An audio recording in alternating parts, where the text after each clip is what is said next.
পেশ ইমাম হাসপাতাল জামে মসজিদ দুপচাইছে আল্লাহ ভাইজানকে দীর্ঘ হায়াত দান করুন, বলুন আমিন। আজকের মাহফিলের সম্মানিত প্রধান অতিথি বাংলাদেশ মাজলিসুল মুফাসসিরিনের বগুড়া জেলা সংগঠনের সম্মানিত সভাপতি হযরত মাওলানা আব্দুল মজিদ ভাই ছিলেন সাবেক গাবতলী উপজেলা। আল্লাহ ভাইজানকে দ্বীনের জন্য কবুল করুক, বলুন আমিন। আজকের মাহফিলের বিশেষ অতিথিবৃন্দ হাফেজ মাওলানা আব্দুল নূর খন্দকার, জনাব নূর মোহাম্মদ আবু তাহের, উপাধ্যক্ষ মাওলানা আজিজুর রহমান, হাফেজ মাওলানা জুবায়ের হোসেন, আল্লাহ এই চারজনকে দ্বীনের ঝান্ডা নিয়ে আজীবন চলার তৌফিক দান করুন, বলুন আমিন। আজকের মাহফিলের সম্মানিত প্রধান আলোচক হযরত মাওলানা আব্দুল সালাম মুফতিবাদী, আল্লাহ ওনার জবানে আরো কণ্ঠে মধুরতা দান করুক, বলুন আমিন। বিশেষ অতিথি, বিশেষ মেহমান বৃন্দ, আজকের মাহফিলের সম্মানিত শ্রোতা মণ্ডলী, উপস্থিত এই দুপচাইতে বক্তৃতা হয়েছে বাংলাদেশে 54 বছর ধরে বক্তৃতা হচ্ছে সিরাতের উপর নয়, মিলাদুন নবীর উপরে। রসুলের জীবন দুই ভাগে বিভক্ত, একটা হলো মিলাদুন নবী আর একটা হলো সিরাতুন নবী। তো রসুলের জন্মের আগমন কোন সময় ঘটেছিল এটা যদি আমরা বুঝতে না পারি, পুরা জীবন মিলাদুন নবী সিরাতুন নবী আলোচনা করেও সমাজের একটি পরিবর্তন করা যাবে না। আমাদেরকে যেতে হবে রসুলের নবুয়তের আগে যে মক্কার পরিবেশ ছিল। এই পৃথিবী অনেক দিন আগে সৃষ্টি হয়েছে, অনেক নবী রসুল পৃথিবীর থেকে বিদায় হয়েছেন, কিন্তু আমাদের নবী কোন পয়েন্টে আসলেন? যখন পৃথিবীতে নারী তার অধিকার থেকে বঞ্চিত, পিতার কাছ থেকে নারী বঞ্চিত, ভাইয়ের কাছ থেকে নারী বঞ্চিত, এমনকি নারীকে জীবিত কবর দেওয়া হয়েছে। কথা একটু ধীরে হলো কেন? আপনারা শোনেননি? এরপরে জেনা, ব্যভিচার, চুরি, ছিনতাই, হাইজাক, রাহাজানি, সুদ, ঘুষ, অবিচার, অনাচার, অত্যাচার, জুলুম, পুরো মক্কা নগরী সর্বশান্ত হয়ে পৃথিবী ধ্বংসের দ্বার প্রান্তে পৌঁছেছিল। কথা ঠিক কিনা? হযরত ঈসা আলাইহিস সালামের আসমানে উঠানের 570 বছর পর আমার আপনার নবী পৃথিবীতে এসেছিলেন। কথা ঠিক কিনা? 570 বছর নবী হারা থাকার কারণে পৃথিবীর কি অবস্থা আপনারা সবাই জানেন। শিক্ষিত সমাজ, মিডিয়াতে শুনেছেন, বই পুস্তকে পড়েছেন। পৃথিবী ধ্বংসের দ্বার প্রান্তে ওই সময় দুটা সেন্টুম দেখা গিয়েছে, হয় দুনিয়া ধ্বংস হবে, না হয় নতুন করে পৃথিবীর সৃষ্টি হবে। ধরে বলুন ঠিক কিনা?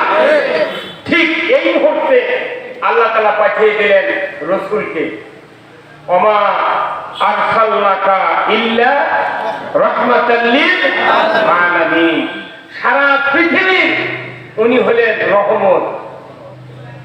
উনি মানুষের রহমত, জিনের রহমত, গরু ছাগলের রহমত, পশু পাখির রহমত, সকল জীবজন্তুর রহমত, এমনকি গাছেরও রহমত,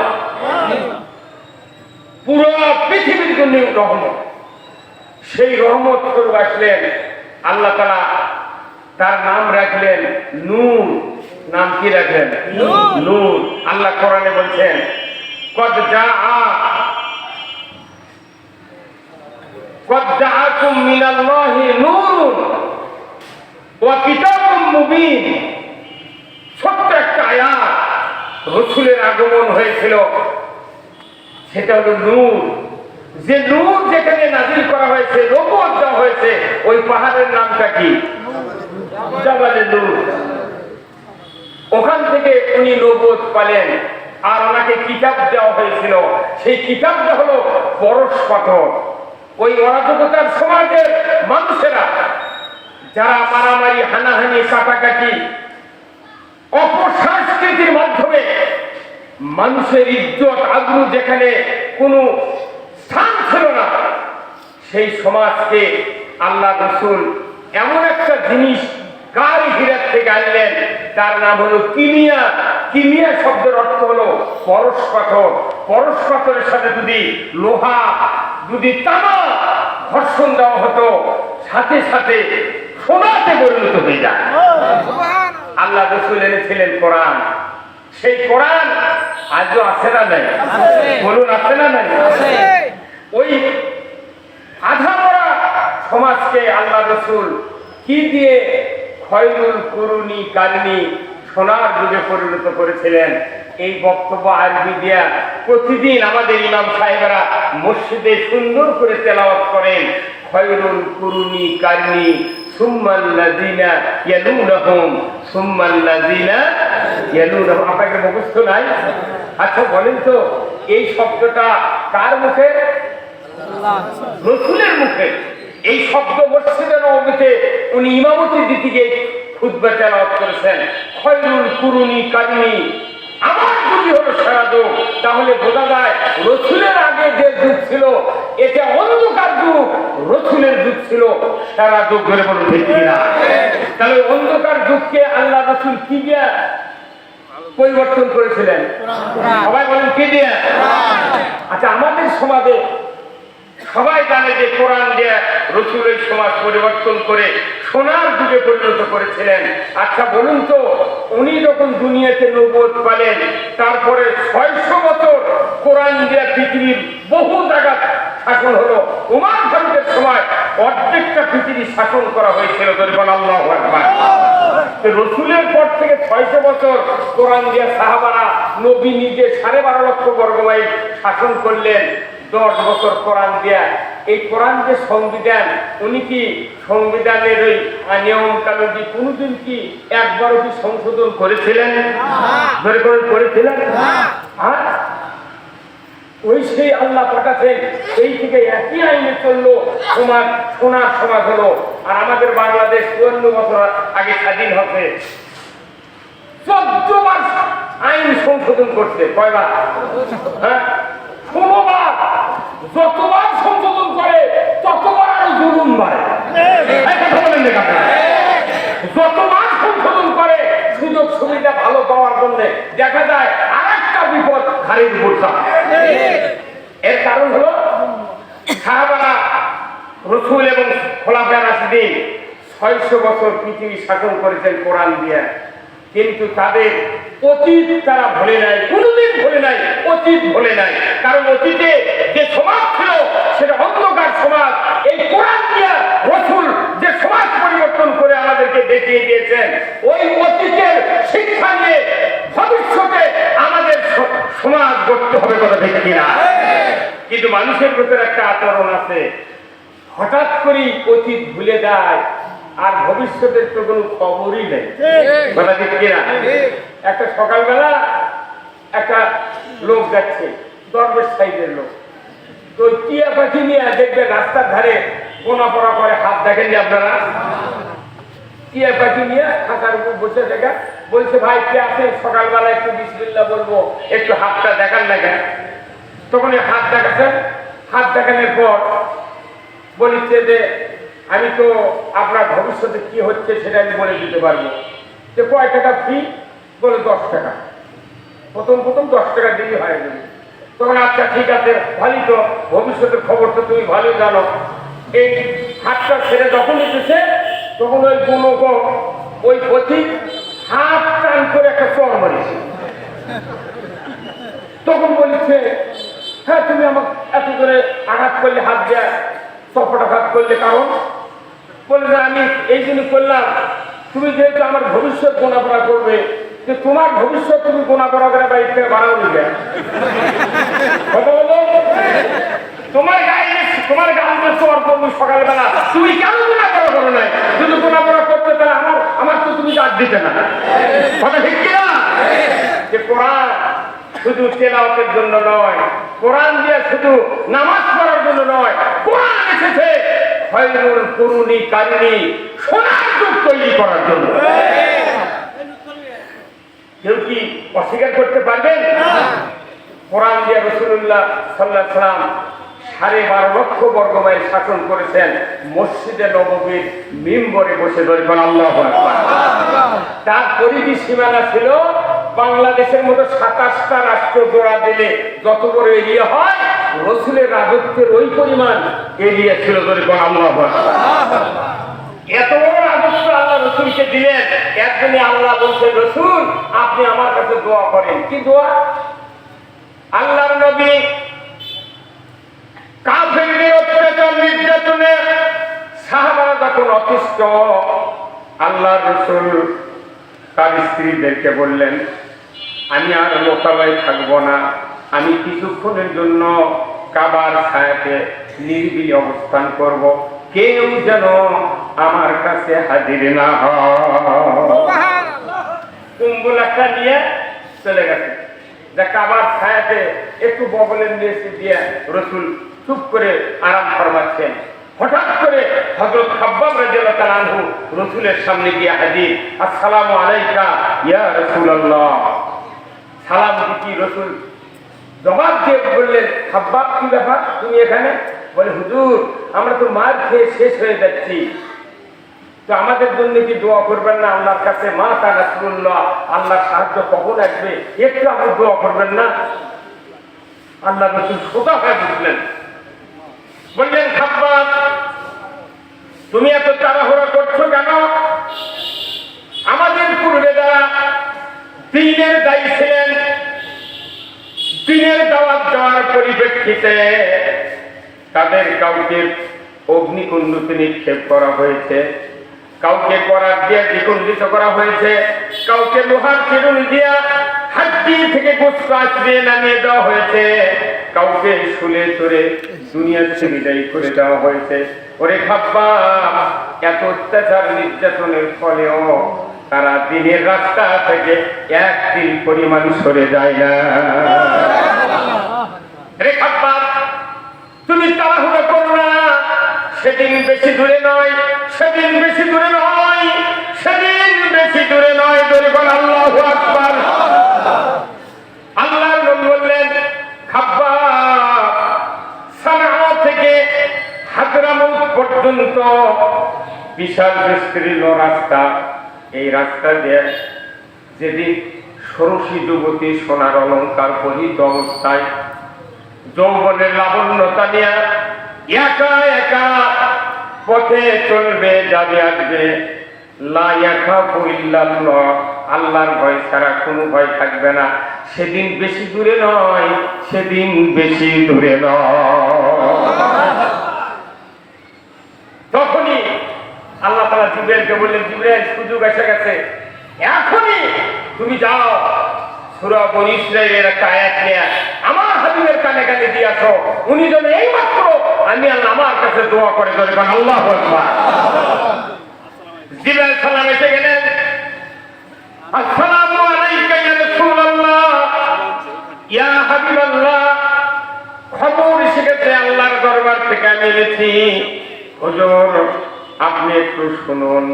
ওয়াকুর রব্বি আদখিলনি মুদখালা সিদকিন ওয়া আখরাজনি মুখরাজা সিদকিন ওয়া জাআলনি মিন লাদুনকা সুলতানান নাসীরা।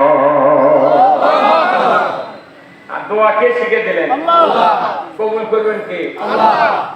আপনাদের এখানে যিনি এমপি হচ্ছেন, উনি যদি কোন ওনার একটা ভোটারকে বলেন, ভাই আপনার ছেলে একটা বিয়ে পাশের আছে, তা আপনি একটু প্রাইমারি লোকজন দিচ্ছে, সরকার সার্কুলার দিচ্ছে, তা আপনার ওই ছেলের নামে একটা দরখাস্ত করেন সিবি দিয়ে, তারপরে আমি চাকরি দেখবনি, তাহলে ওই ছেলের বাপ অবশ্য বুঝতে পারবি যে আমার চাকরি, আমার ছেলের চাকরি হয়ে গেছে। কথা কোন টাকা? যিনি চাকরি দিবেন তিনি যদি দরখাস্ত করতে বলেন, আপনার কোনো টেনশন আছে না? কোনো টেনশন নাই। আল্লাহ নিজে বলছেন, আমি তো এতক্ষণ এইটারই অপেক্ষা করছিলাম, মক্কাতে এত লোক তৈরি হলো নেতৃত্ব দেওয়ার জন্য, কিন্তু ভোটার তৈরি না হওয়ার কারণে, সমর্থক না হওয়ার কারণে আপনাকে মক্কায় থাকা যাবে না, আপনাকে যাওয়ার ব্যবস্থা করবো। কোথায় গেলে ইসলাম বিজয় হবে, কথা ঠিক কিনা? রাসূলের জীবনের ভীষণ ছিল ইসলামী রাষ্ট্র কায়েম করা। এই জন্য আল্লাহ দোয়া শিখিয়ে দিলেন। আল্লাহ নবী দোয়া করে, হে রব, আমাকে আপনি সত্যবাদীদের দলভুক্ত করুন, সত্য পথে আমাকে দাখিল করুন, আর এমন একটা রাষ্ট্র আমাকে দান করুন যে রাষ্ট্রের অধীনে আপনার দেওয়া যেমন ব্যবস্থা আমি কায়েম করতে পারি, এমন একটা রাষ্ট্র আমাকে দিয়ে দেন। উনি কি কয়, রাসূল তাই রাষ্ট্রপতি হওয়ার পারিস? কে কয় তোমার? আবার এখন আমার ভোট চালে কয়, তুমি কি সে উমর হতে দেয়, তোমার ভোট দিলে তুমি এগুলো করবে? কথা বলে তুমি আমি দিয়ে দেখো না। আমার বলে, আমি আবার এবার ইউনিয়ন পরিষদ নির্বাচনের প্রার্থী বুঝলেন, যে আমার বলে হুজুর এত বক্তৃতা করে তাও প্রার্থী ভোট না, আবার মানুষে তো বলবে চোর, যাই চোর গাড়ি খায় তো মরে দিচ্ছে, আপনি আবার চোর হওয়ার না ঠিক গাড়ি খাওয়া যাচ্ছেন। আমি বলেন না, চুরি করলে তো চোর বলবি। হ্যাঁ ভাই, কথা বলে চুরি করলে চোর বলবি, আর আপনি ডাইরেক্ট চোর ভোট দিচ্ছেন। আপনি ডাইরেক্ট চোর দিচ্ছেন ভোট, আর আপনি দাঁড়াচ্ছি আমাকে আপনি সাবধান করছেন, তাহলে আপনি তো ভালো লোক। ওইরকম রাসূল যে কোরআন দিয়ে রাজ্য চালাতে যে শাসন করেছে, এটা আমরা অনেকেই মানি না। কিন্তু মনে করবেন না, আল্লাহ রাসূল কোরআন পেয়েছেন, কোরআনের একবারে সর্বশেষ আয়াতটা নাযিল হয়েছে যারা হজ করেছেন। ভাই, এখানে হজ করেছেন কারা কারা? হাত তোলেন তো। উমরা হোক এবং হাজি হোক, যারা কতজন হজ করতেন হাত তোলেন, নাকি মধ্যে হাত তোলেন? বাস, মারহাবা, মারহাবা। আচ্ছা, হজ করতে গিয়া হাজি ক্যাম্পে যখন আপনারা ইহরাম করে দাঁড়িয়ে গেছেন, প্লেনে চড়ার জন্য যাচ্ছেন, তখন কি তালবিয়া পাঠ করেননি? কি করছেন ওখানে? আল্লাহুম্মা লাব্বাইক লাব্বাইক লা শারীকা লাকা লাব্বাইক ইন্নাল হামদা ওয়ান নি'মাতা লাকা ওয়াল মুলক লা শারীকা লাক। এটা আমি জন্ম থেকে শুনেছি হাজিরা খালি এই তালবিয়া পাঠ করছে। এর কারণ কি? আপনি কাপড়ের কাপড় পরে অযোধ্যায় আপনি, আমি বলছি আল্লাহুম্মা লাব্বাইক লা শারীকা লাকা লাব্বাইক, তখন আল্লাহ বলে 7 বছর তুমি দুধ পেতেন নন্দীগ্রাম, আমার নিয়ামত খায়া খায়া বুড়ো হয়ে গেলে একদিন যা ঢাকায় দিকে এসে বলিল লা শারীকা লাক। আমার কি একদিন তোমারই কথা মনে আছে? না কথা কর, আমার কি শরীর নাই? আজকে বলিচ্ছ, তোমার তো 10 বছর বয়স থেকে বলা। এই কথা যখন আল্লাহ বললে, তখন বান্দা মনে করে, বান্দা তো সুন্দর বাচ্চা না, কিন্তু তখনই জানে যে এই কথা, যে কথা বলেছি আল্লাহ তো শরীর নাই, সূরা ইখলাসে সব বলে দাও। এখন আল্লাহ তারপরে আল্লাহ খুশি করতেছে আমরা কি, ইন্নাল হামদা, নিশ্চয় সমস্ত প্রশংসা আল্লাহ তোমার জন্য। সুবহানাল্লাহ, সমস্ত প্রশংসা কার জন্য? এরপরে বলা হচ্ছে নিয়ামত মূল, যত নিয়ামত আছে পৃথিবীতে, সমস্ত নিয়ামতের 1 নম্বর নিয়ামত হলো আল্লাহ তোমার রাজত্ব। ধরে কোন আল্লাহু আকবার। কার রাজত্ব? আচ্ছা, এই বাংলাদেশে যতগুলো হাজী সাহেব আছে আর হাজারনি আছে, যত উমরার হাজের দাম হিসাব করে দেখেছি, 54 বছরে কমপক্ষে 29,14,996 জন হাজী আর হাজারনি আছে সারা বাংলাদেশে। খালি বড় হজের হাজী আর হাজারনি। আর উমরার আছে 7 কোটি।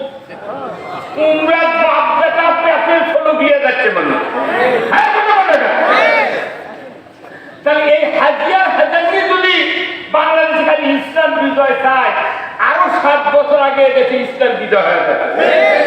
এখন ইসলাম বিজয় না চায়, আমরা নামাজ, রোজা, হজ, যাকাত, জিকির, আজকার সব করতেছি, সব ভালো, কিন্তু আল্লাহ তাআলা বলছেন যে বান্দা, সর্বশেষ আয়াত আমার রাসূলের উপর নাযিল করেছিলাম, সেই কথা কি তোমাদেরকে কোরআন শরীফে লিপিবদ্ধ করা নাই? সেই কথাটি হলো আলিয়া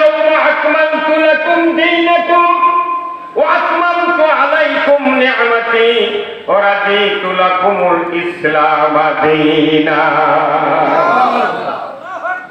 এরপরে একটু আয়াত আর রাসূলের উপর নাযিল করা হয় নাই।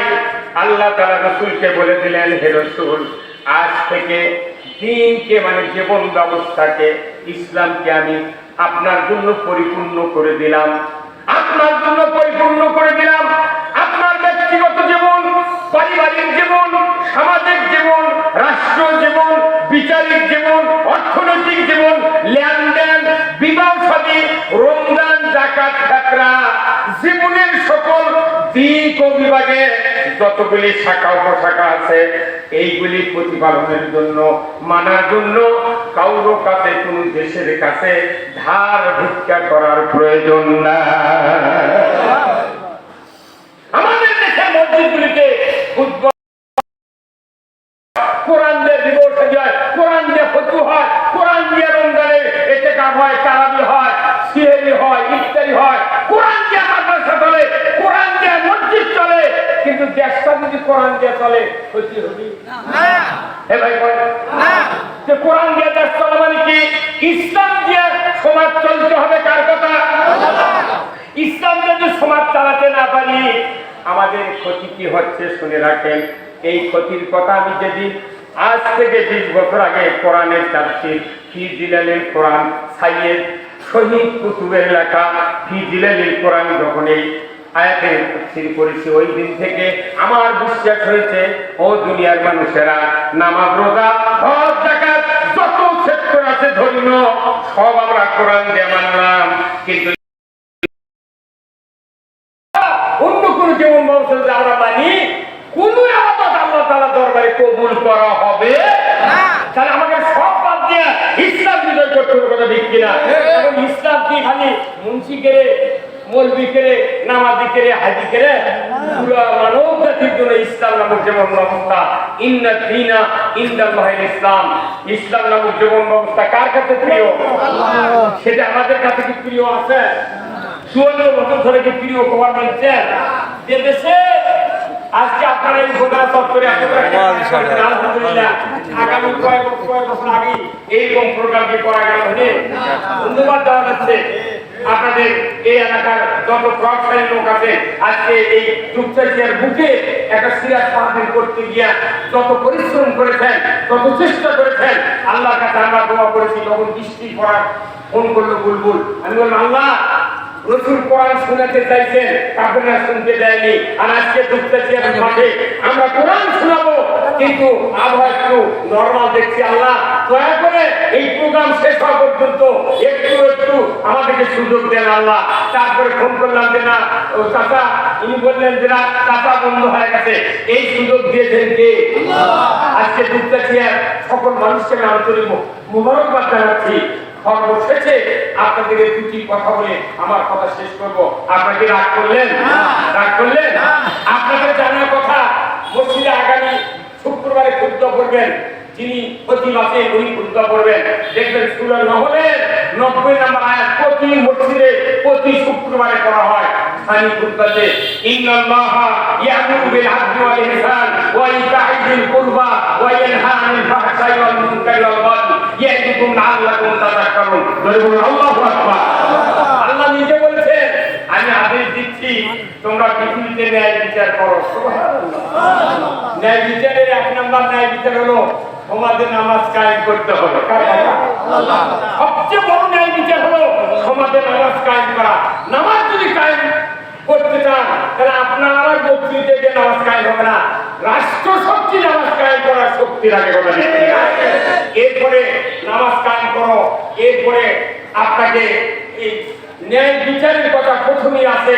আদল শব্দ রাখো, জাস্টিস, ন্যায় বিচার দুনিয়ায় করতে হবে। আপনাকে ইনসাফ ভিত্তিক সমাজ কায়েম করতে হবে। আপনাকে আত্মীয়-স্বজনের সাথে পুরো সদ্ব্যবহার করার আদেশ কে দিয়েছেন?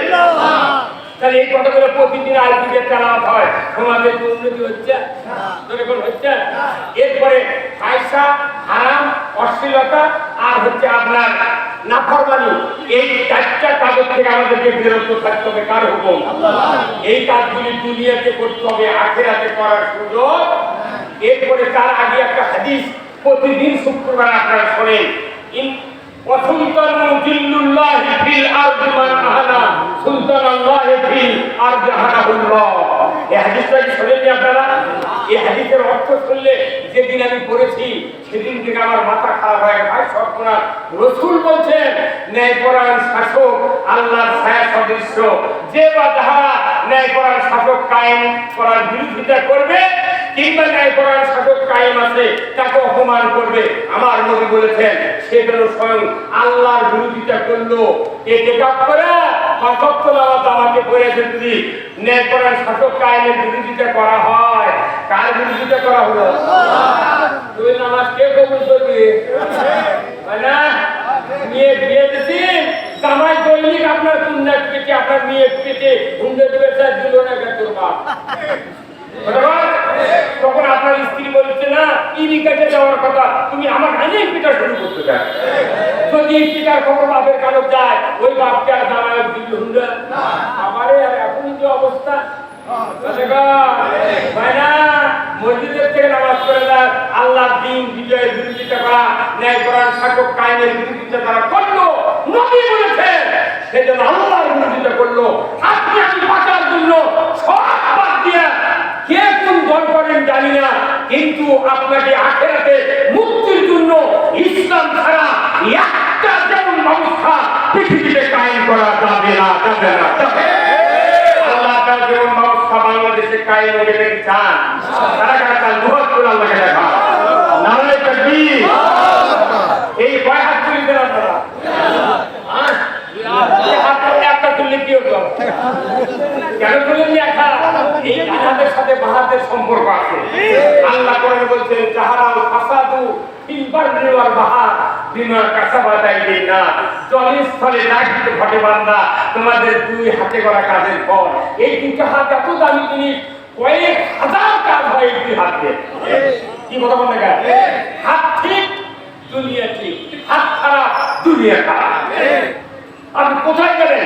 স্টিয়ারিং ধরবেন, অবশ্যই এটা এখন মহিলা বাস ড্রাইভার জানিয়েছে কথা বলেন না? সেদিন মহিলা ড্রাইভার স্বীকৃতি দিচ্ছে যে বাস আমাদেরকে দিয়েছেন ভালো, তারা আমাদের গাড়িতে এসি দিত। এতদিন তোমাদের স্বামীরা গাড়ি চালানো, এসি লাগবে না, গরমের মধ্যে তারা ঘামে না, মাথার উপর সুস্থ না ফেলে দিল। একটা পুরুষ এসি চালানা, তুমি একদিন গাড়ি চালিয়ে বলছি এসি দাও। মানে কি এটা হচ্ছে কি মেয়ে যখন ড্রাইভার হচ্ছে এটা সমান অধিকার করে ঢুকছে না। সমান অধিকার যদি হয়, এখন স্ত্রী যদি বলে যে আমি দুটা সন্তান আমার পেটে ধারণ করছি, আমার আর শক্তি হচ্ছে না, তুমি আরো দুটা সন্তান ধারণ করো। আমি তো বুকের দুধ দিয়ে সন্তান দুটা মানুষ করলাম, তুমিও দুধ দাও পারবে? জ্ঞান সমান সমান, বেটা যদি একদিকে পায় নিয়ে পাবে 10 টাকা, বেটাও একদিকে বেটাও একদিকে, তাহলে সমাজের প্রাপ্ত হতো। ওই বোন যদি তালাক প্রাপ্ত হয়, ওই বোন যদি বিধবা হয়, তাকে ভরণ পোষণের জন্য যা দরকার এই জন্য বাবার বাড়ির জায়গার জন্য আল্লাহ 10 টাকার ব্যবস্থা করে দিয়েছেন, আর 10 টাকা ভাইকে বেশি দিয়েছেন। ও যদি বিপদ হয়ে ফিরে আসে তোমাকেই দেখতে হবে, কথা দেখতে না। এটা হলো রসুলের আদর্শ। এক জায়গা শুধু লাফালাফি জিহাদ এটা করলে হবে না। আপনি ইসলাম না বোঝে আপনার জন্য এত আমাকে গাওয়াকে ঠিকাদারি চাল মাতাল যে আপনাকে কেউ বুঝতে নিয়ে কথা বলবে না, বিচার কে করবি? আপনার এখানে 10 লোক আছেন, একটা কথা শুনে সূরা কম নামে একটা সূরা আছে, জানেন 26 পারা। 26 পারা সূরা কম, এটা আমার সম্মানিত ভাই আছে, সে আগেকার বিশিষ্ট একজন হাফেজে কোরআন, আপনাদের এই দুধের কৃতি সন্তান, ওনার সাথে বহু আলোচনা করেছি। আপনাদের সামনে বলছি যে এই কোরআনুল কারীম তার ভিতরে আল্লাহ তাআলা বলেছেন, ও পৃথিবীর মানুষেরা, তোমরা যদি আখিরাতে মুক্তি পেতে চাও, নাজাত পেতে চাও, তাহলে রাসূলের আদর্শকে উত্তম নমুনা হিসেবে গ্রহণ করো। রাসূল কোন আমাদের নেতা, কথা ঠিক কিনা? কোন নেতার আদর্শ ধরবেন? যে নেতার নামাজ কাজা নাই, যে নেতা কোনোদিন মিথ্যা বলেনি, যে নেতা নারীর গায়ে হাত দেয় নাই, যে নেতা ঘুষ খায় নাই, যে নেতা আল্লাহর বিরোধিতা করে নাই, যে নেতা সর্বোচ্চ নেতা, তার নেতৃত্ব দুনিয়ায় নয় আখিরাতেও জোটের মধ্যে কিনা। আমরা এমন একটা নেতা পেয়েছি যে নেতার কথা কবরে জিজ্ঞাসা করা হবে যে অমান্না দিউকা, তোমার নেতাকে, আমাদের নেতাকে মুহাম্মদ মুস্তাফা সেই নেতার আদর্শ দুনিয়াতেও বেঁচে আছে, আখিরাতেও থাকবে। নবীরা পর্যন্ত মুহাম্মদ সাল্লাল্লাহু আলাইহি ওয়াসাল্লামের সুপারিশ ছাড়া আল্লাহর জান্নাতে যেতে পারবে না। যেখানে নবীগণ অসহায় হতে হাসরের ময়দানে, সেই সময় আমাদের নবী সুপারিশে আপনি আমি জান্নাতে যেতে চাই।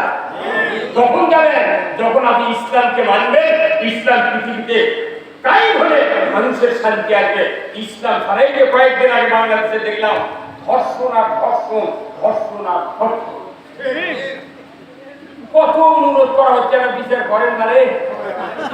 কেউ তো ফেসবুকে লিখেছে একেবারে কোমর পর্যন্ত পূজা পাথর চেষ্টা করেন, দেখেন কিচ্ছু হবে না। কার কথা কে?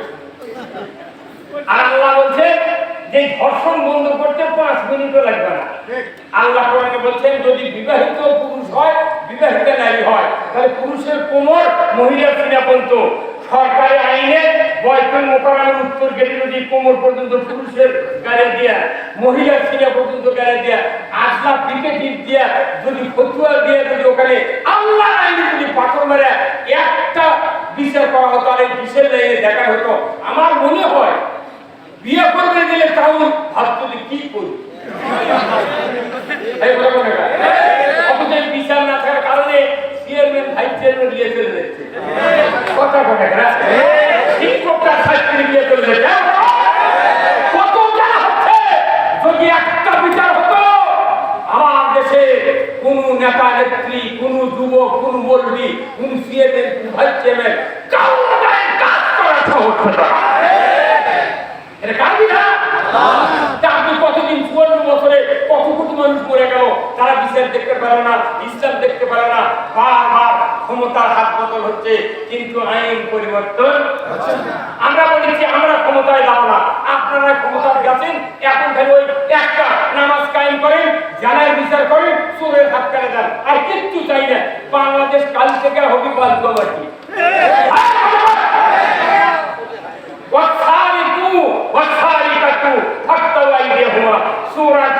ধরা পড়ে 5টা গ্যারান্টির পর অতি সহজে হাত কাটা হবে না।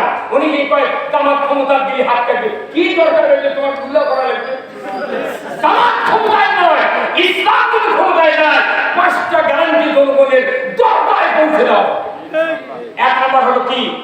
1 নম্বর হলো খাদ্য, বস্ত্র, চিকিৎসা, শিক্ষা, বাসস্থান। কয়টা হলো?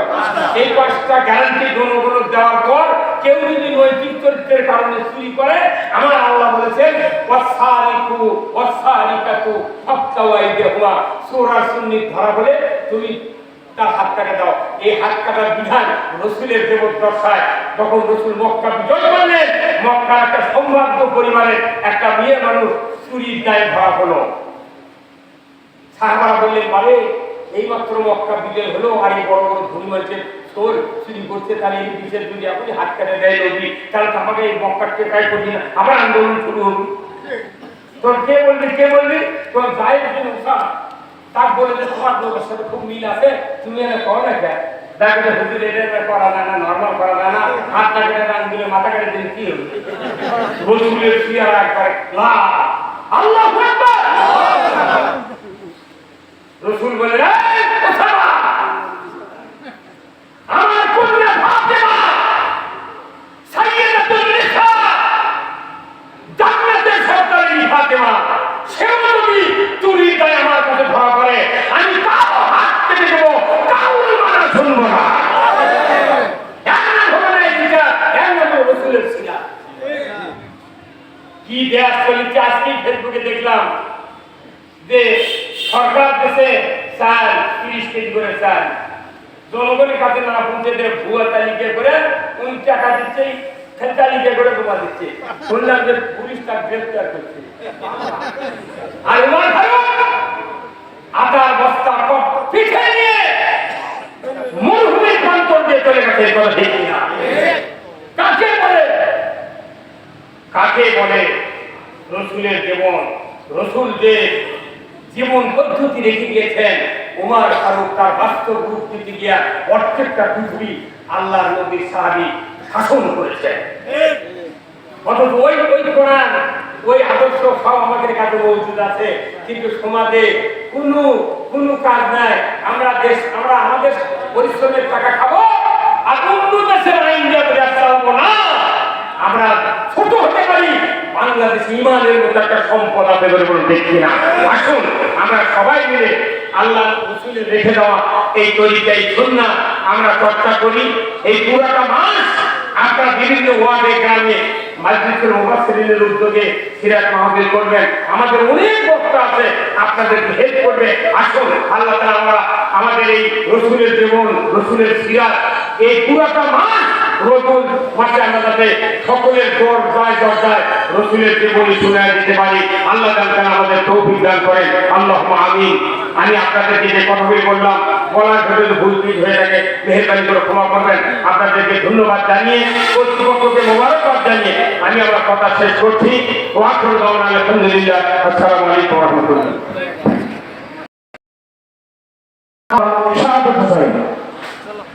আসসালামু আলাইকুম ওয়া রাহমাতুল্লাহি ওয়া বারাকাতুহু। ওয়ালাইকুম সালাম।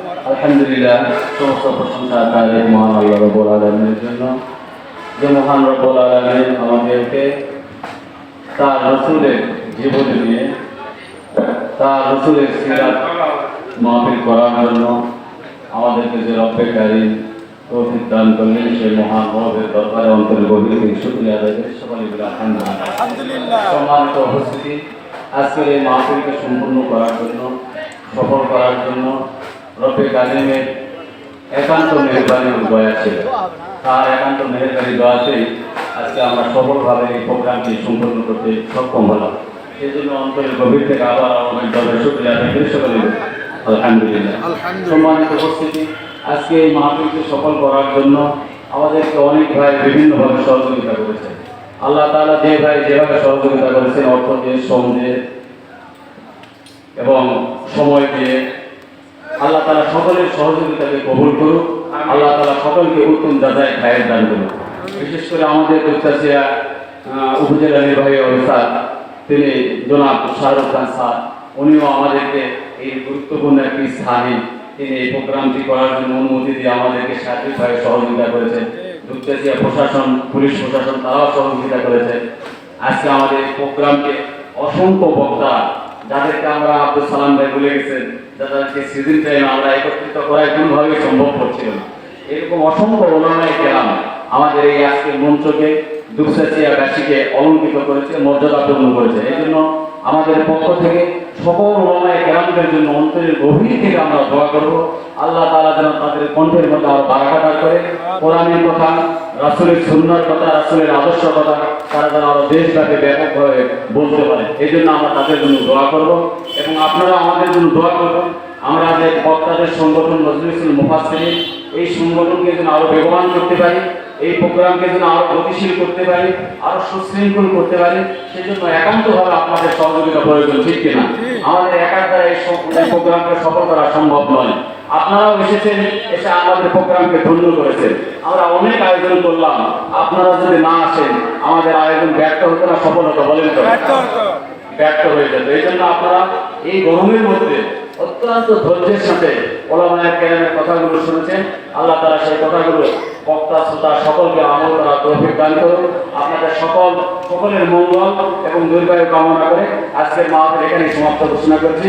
আসসালামু আলাইকুম ওয়া রাহমাতুল্লাহি ওয়া বারাকাতুহু। আলহামদুলিল্লাহ, দোয়া মোনাজাত করছেন আজকের সম্মানিত প্রধান বক্তা আমাদের সকলের প্রিয় জনাব মাওলানা রুহুল আমিন যুক্তি ভাই চাচা। ওনার দোয়ার মাধ্যমে আজকে প্রোগ্রাম শেষ হয়ে যাবে ইনশাআল্লাহ। আপনাদের সবাইকে ধন্যবাদ। আমিন। ربنا ظلمنا أنفسنا وإن لم تغفر لنا وترحمنا لنكونن من الخاسرين رب العالمين।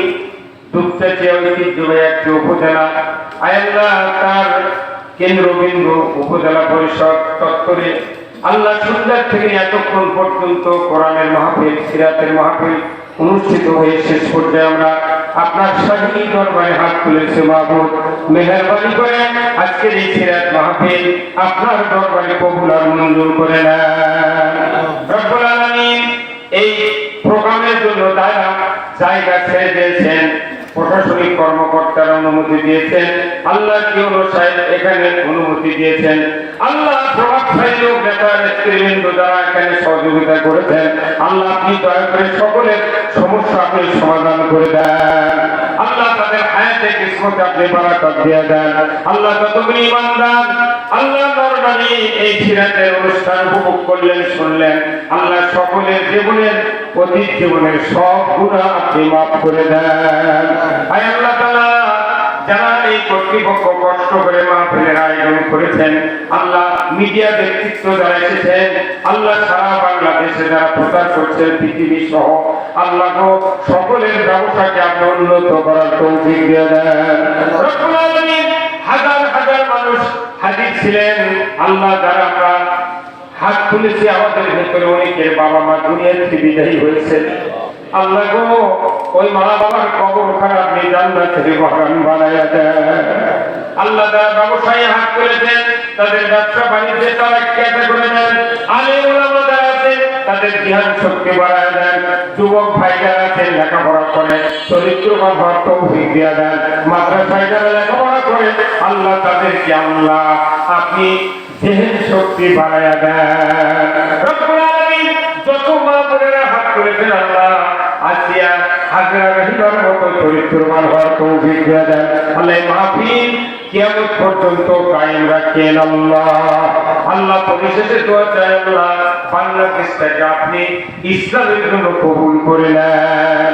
আল্লাহ অতি বৃষ্টিওয়ালা বৃষ্টি সাইক্লোন ভূমিকম্প থেকে বাংলাদেশটাকে আপনি রক্ষা করুন আল্লাহ। وصلى الله تعالى على خير خلقه محمد وعلى آله وأصحابه أجمعين وجعل آخر كلمتنا عند الموت لا إله إلا الله محمد رسول الله صلى الله عليه وسلم.